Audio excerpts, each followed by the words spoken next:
ce que euh, notre terre a été bombardée,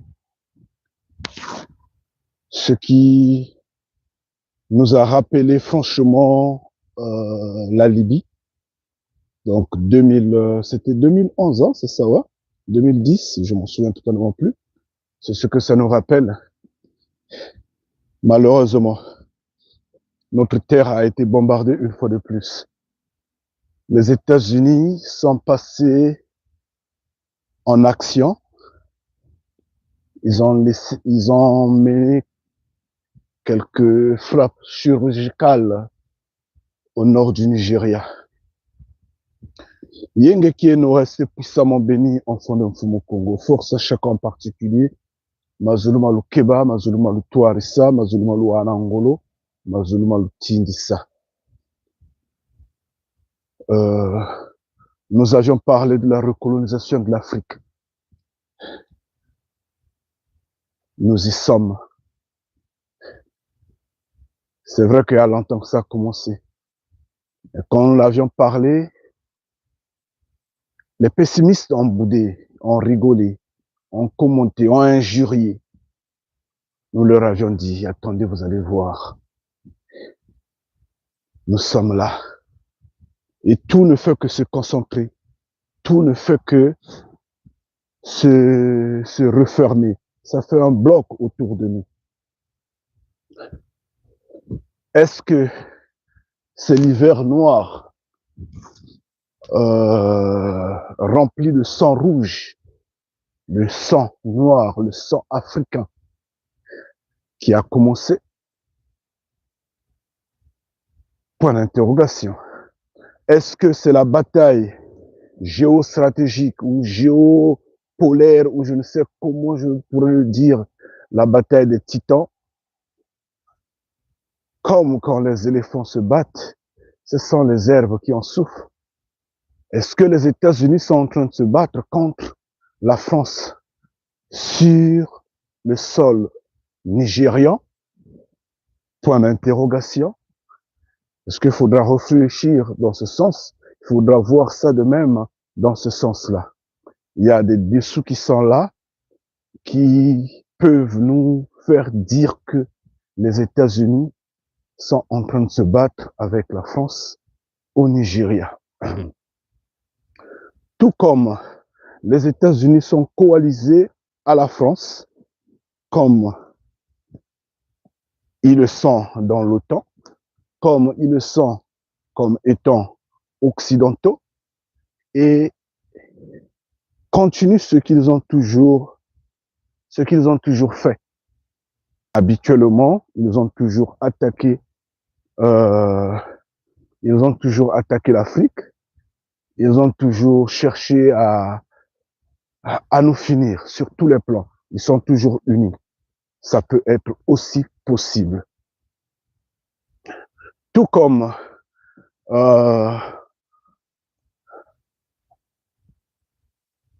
c'est le début de l'hiver noir, comme l'a dit Ibrahim Traoré.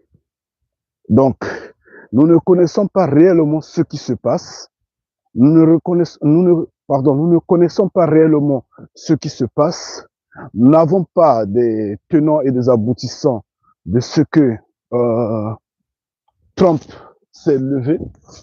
Lui qui, soi-disant, un faiseur de paix, mais fait la guerre. Ça, c'est la guerre. Ça n'a pas d'autre signification, ça n'a pas d'autre détermination ou d'autres mots. C'est la guerre. Un faiseur de paix qui tue, un faiseur de paix qui bombarde. Et il se passe pour défenseur des chrétiens. Toujours la religion, l'instrument de division, l'instrument de colonisation, l'instrument de domination. Défenseur des chrétiens. Mais alors que en Palestine, on s'attaque aux chrétiens. L'Israël s'attaque aux chrétiens en Palestine. Donald Trump ne défend pas ces chrétiens-là. En Cisjordanie, les colons israéliens sont là, détruisent les maisons sont là, je ne sais pas quoi, ravir les terres des Palestiniens ou quoi et quoi, des Cisjordaniens. Non, non, non, non. À ce moment-là, Donald Trump ne réagit pas. Il y a des chrétiens qu'on menace, je ne sais pas, en Syrie là-bas. Donald Trump n'intervient pas. Si vous voyez, le bombardement américain, c'est par rapport à leurs intérêts sur ce que, oh non, on a piégé, on a tué, je ne sais pas, 2 soldats américains, donc on va bombarder. Et justement, c'est parce que c'est leur terrain conquis. Nous vous l'avions dit dans cette maison ici. Ailleurs, ils sont en train de retrouver, de se mettre face au mur. Ils retrouvent la résistance ailleurs. Pourquoi ils ont fui l'Iran? Pourquoi ils sont toujours hésitants sur le Venezuela? Pourquoi ils peuvent pas attaquer la Corée du Nord? Pourquoi ils peuvent pas attaquer en fait le Brésil? Pourquoi? Là où ils trouvent qu'il y a la force, il y a la résistance, ils fouillent, ils discutent, ils essaient un peu de passer par des sanctions primaires qui ne changent absolument rien. Malheureusement, en tout et pour tout,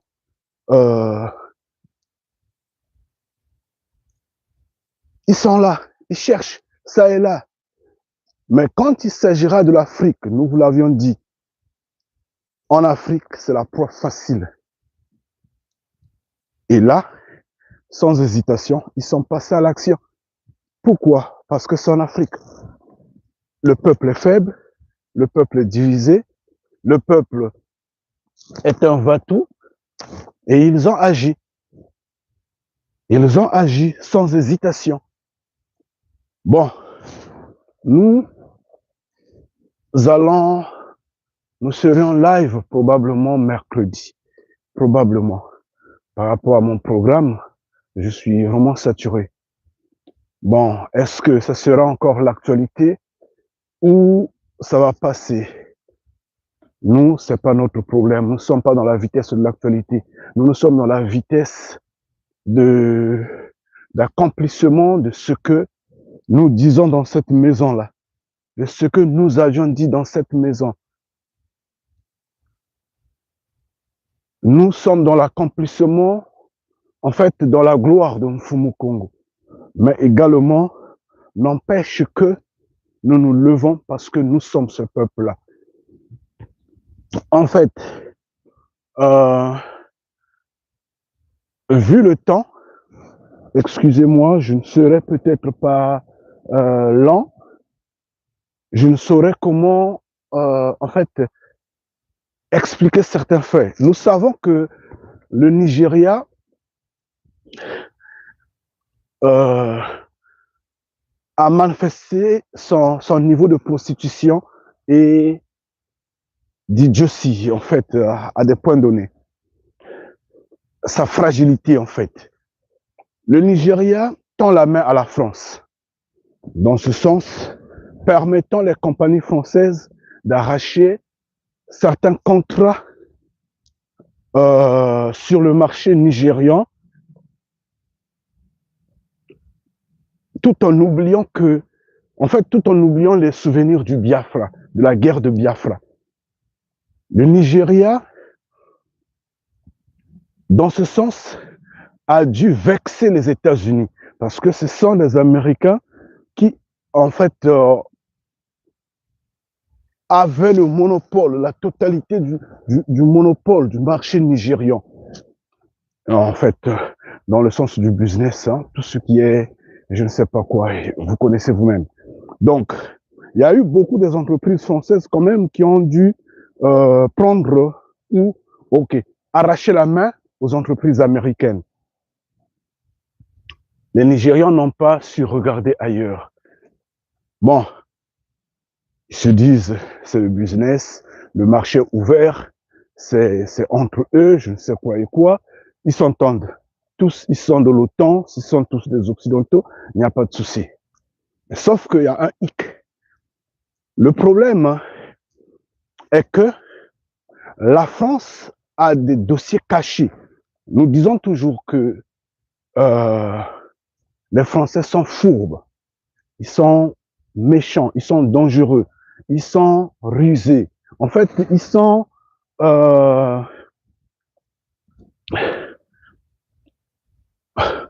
vous les trouvez faibles, oui, ils sont faibles, mais ils sont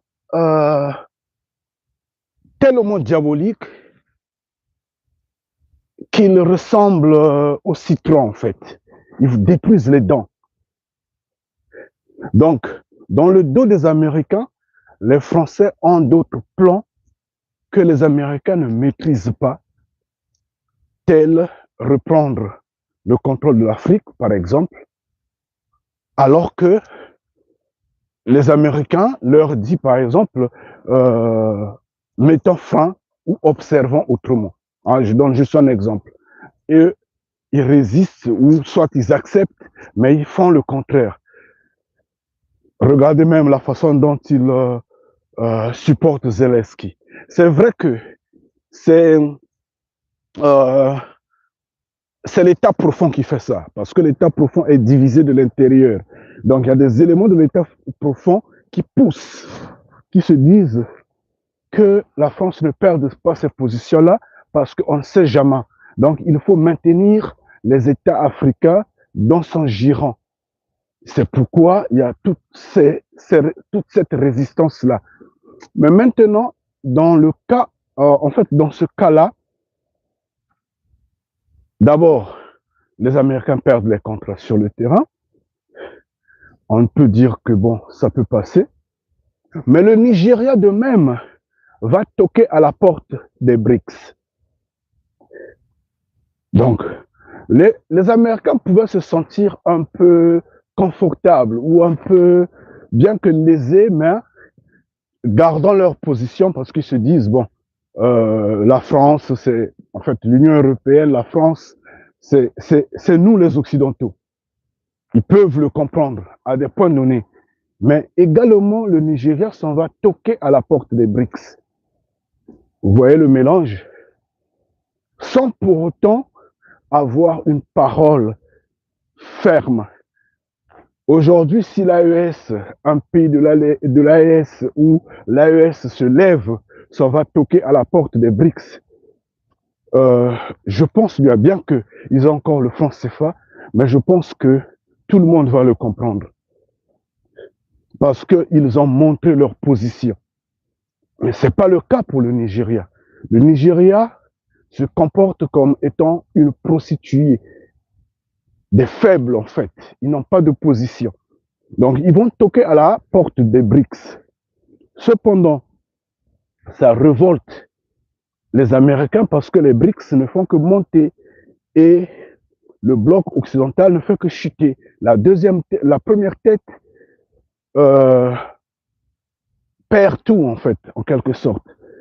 Perd sa position, ainsi de suite, et ne voudrait pas voir le Nigeria s'en aller comme ça.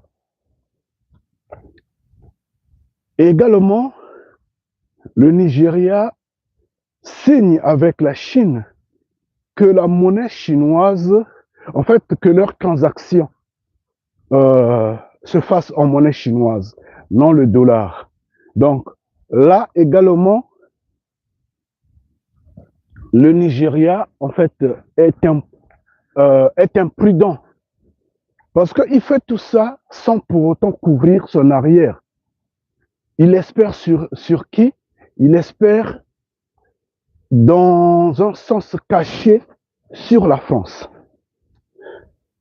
Mais comment le Nigeria peut compter sur la France, étant donné que la France a un mauvais passé dans l'histoire du Nigeria? La France a un mauvais passé dans l'histoire de l'Afrique noire. Le Nigeria est témoin de ce qui se passe dans l'Afrique francophone. Le Nigeria connaît tout sur le franc CFA. Le Nigeria le sait. La France, en fait, est vraiment était acteur majeur dans la guerre de Biafra. Les Nigérians sont conscients de ça. Mais comme ils ont un président faible, un système totalement corrompu, et malheureusement, cet ancien, je ne sais pas où, bon, il n'est pas ancien puisqu'il est toujours. Tu ne peux pas être dans la drogue et dire que je suis un ancien dealer. Il est encore. Associé à la politique, nous l'avons toujours dit, la politique, la politique n'a pas de moralité. Surtout celle-ci, dans la matrice, dans la quatrième bête. C'est vraiment triste, quoi. C'est vraiment triste. Mais enfin, ça c'est le reste de nous. Donc, face à tout ça, l'Amérique se révolte. Donc, en réalisant ces bombardements, l'Amérique peut dire, en fait, peut être un message. En fait, ces bombardements peuvent être un message au Nigeria comme quoi nous sommes là, nous vous regardons. Si vous bougez d'un pas avec la France, voilà ce que nous pourrons faire. Une façon de dire à la France de même, maîtrise-toi là, arrête-toi là, n'avance pas trop. Parce que la caisse de retraite, les taxes et autres poids nigérians veulent être adoptés par la France. La France qui adopte le franc CFA, la France qui exploite, je ne sais pas, 14 ou 16 pays africains comme ça, avec le franc CFA, et la France qui est coloniale jusqu'au 21e siècle. Jusqu'aujourd'hui, la France a des colons, a des colonies, continue d'exercer cette mauvaise, cette diabolique manière de traiter les êtres humains. Mais le Nigeria veut confier ses finances d'État à la France. Comment la France est en train de réussir de convaincre le système politique nigérian de lui, en fait, de mettre tout ce qui est taxes, je ne sais pas, retraite et quoi, dans les mains de la France. Comment?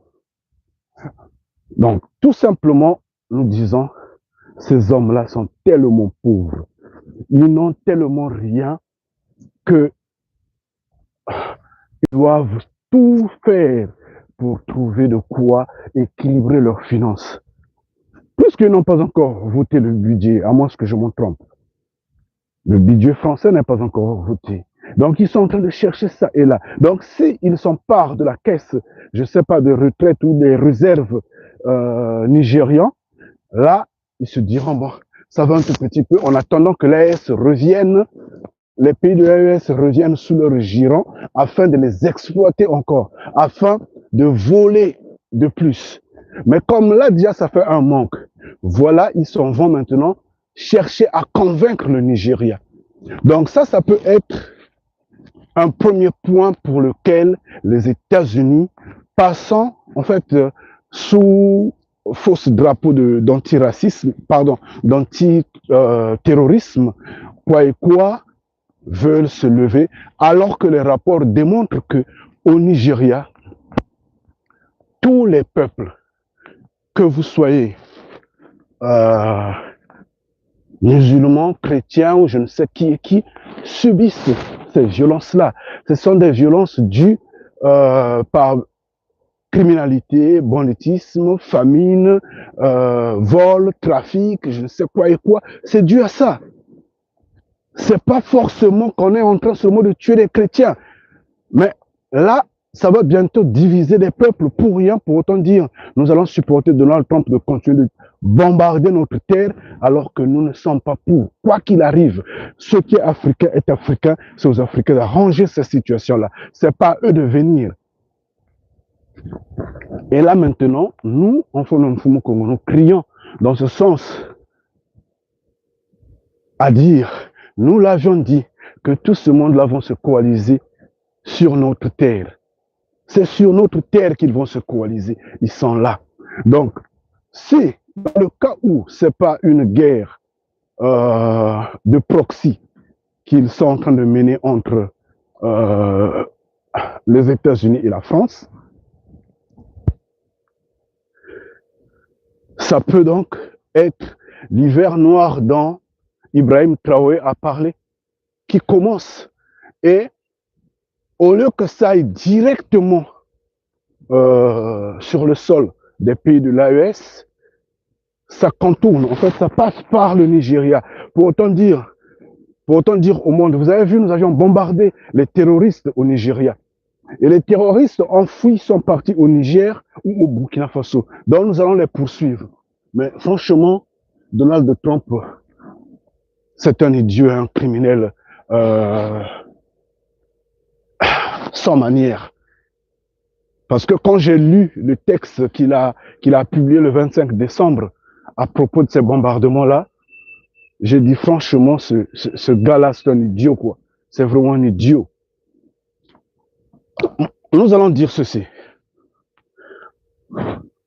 Si ils ont voulu le faire, pourquoi ne pas envoyer des soldats sur le terrain? Pourquoi ils ont eu peur d'envoyer des soldats sur le terrain? Mais qu'ils envoient des soldats sur le terrain parce qu'ils savent qu'ils ne vont pas sortir vivants de là. Ils sont dans leur bateau ou je ne sais pas, dans les avions. Si c'est dans les avions devraient décoller peut-être de Libreville ou peut-être d'Abidjan ou je ne sais, de Dakar ou je ne sais où, et ils vont y bombarder, par exemple. Ou si c'est vraiment dans les navires, selon ce qu'ils ont dit, donc ils sont dans l'eau, depuis la côte là, ils bombardent. Mais quand ils bombardent, ils ne voient pas qu'ils sont en train de tirer. Sur qui ils tirent? Ils voient pas, c'est pas comme ça qu'ils vont exterminer ces terroristes-là. Ça, c'est pour embrouiller, perturber, en fait, déséquilibrer sur le mot des peuples pour rien. Nous, on croyait qu'ils allaient envoyer des armées sur le terrain. Il fallait qu'ils envoient des armées sur le terrain. Mais ça ne peut être peut-être que le début. Peut-être qu'ils vont envoyer des soldats sur le terrain. Bon, nous, on observe. On observe. Mais néanmoins,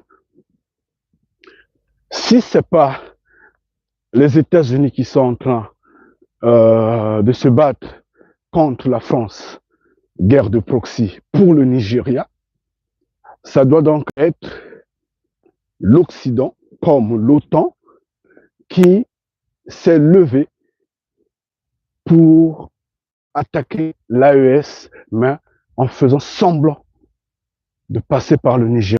Parce qu'on ne peut pas comprendre que le Nigeria, soi-disant autonome, soi-disant indépendant, soi-disant puissamment, en fait, la première armée de l'Afrique de l'Ouest, qui a montré ses muscles entre-temps, en Sierra Leone, je crois au Libéria, et récemment au Bénin.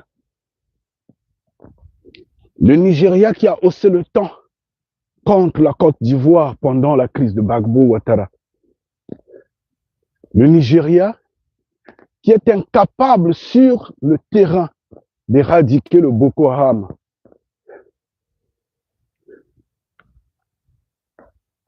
Ouvre son espace, donne permission aux États-Unis qui viennent de loin. Donc, en fait, ce qu'a fait Tshisekedi, c'est ce que également le Nigeria est en train de faire. Mais franchement, les Africains sont des maudits, hein, franchement. Ils sont des maudits, c'est des perdus, quoi. C'est vraiment des perdus.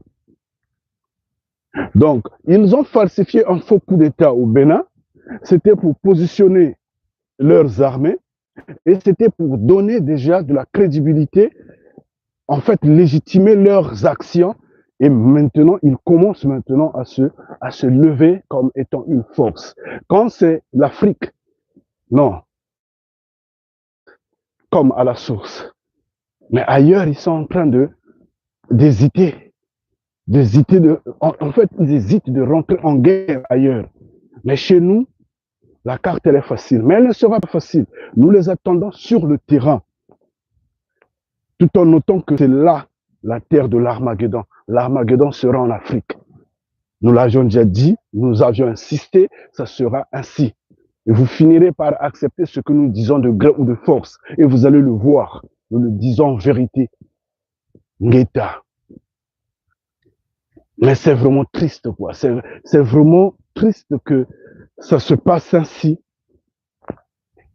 Anyway, on a parlé. On ne fait que parler. On n'a pas de force. On n'a pas de dents. Mais je pense que les choses changent. Les choses changent. Et donc, voilà pourquoi nous sommes en train de voir la France qui s'agite de même à aller essayer de discuter avec euh, Poutine. Je ne sais pour faire quelle forme de revirement, mais je crois, si la France est en train de se battre contre... en fait, les États-Unis sont en train de se battre contre la France pour le sol nigérian. Si c'est le cas, Poutine va garder sa position forcément. En fait, sur tous les plans, nous souhaitons que Poutine garde sa position, garde Macron à 7 mètres ou à 14 mètres de la table et qu'ils aillent au bout de ce qu'ils ont préconisé, de ce qu'ils ont prévu. Comme ils ont commencé de bombarder, qu'ils continuent de bombarder, mais qu'ils envoient plus des hommes sur le terrain. C'est ce que nous sommes en train d'attendre. Nous sommes en train d'attendre que ça, en fait, la configuration du conflit nous emmène à l'ouragan du Midi. Nous, c'est ce que nous sommes en train d'attendre. Nous, enfants d'un Mfumu Congo, bien sûr. Bon, maintenant, ceux qui se disent soi-disant humanistes, tout en notant que l'humanisme dans la matrice, dans la quatrième bête, n'existe pas, c'est vraiment de l'aberration, pourront dire le contraire, parce que ce sont des faiseurs de paix. C'est pourquoi ils acclament Trump. C'est pourquoi ils pensent que c'est lui, en fait, qui a la costume, le costume, hein, un costume, qui a le costume de Jésus-Christ. Alors, à ce moment-là, c'est leur aberration, c'est leur imagination, ils sont dans leur fantasme et ils ne verront que ce qui est brouillard. Parce que la fin, c'est nous qui la dessinons. Yenge Kiono, force à vous. Je veux vraiment vous quitter. Excusez-moi de vous perturber. Pendant que le continent est frappé, les Africains sont embrouillés dans le football, le divertissement. Le divertissement. Ils sont là en train de suivre le match de football. Ils sont là en train de discuter de n'importe quoi. Ils sont là en train de danser, en train, je ne sais pas, de planifier. Wow. Anyway, restez puissamment bénis. Vraiment, mercredi. Nous serons ensemble mercredi. Force à vous. Ngita.